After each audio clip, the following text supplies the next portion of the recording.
ખબર ન હોય ખોનાની કિંમત કેટલી છે એની આગળ આશા ન રાખતા યાર।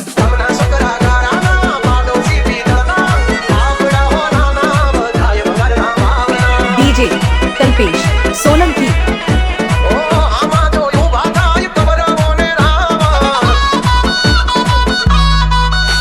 કરી છે તું એવડી મોટી કોઈ ટોપ નથી સમાધાન પછી ખીર પાણીમાં કાંકરીનો ઘા તે કર્યો છે તો હું તારી રાહ જોઉં છું I am waiting for you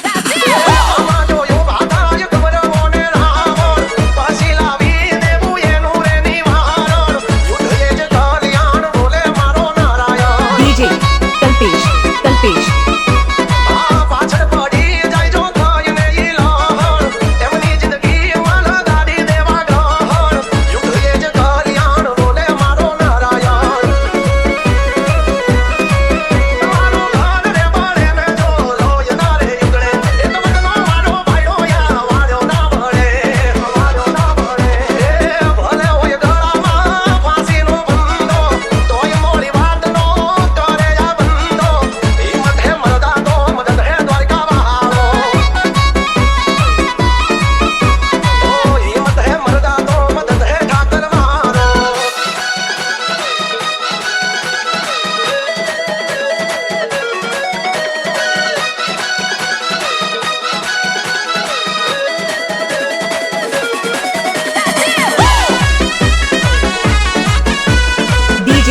Kalpesh Kalpesh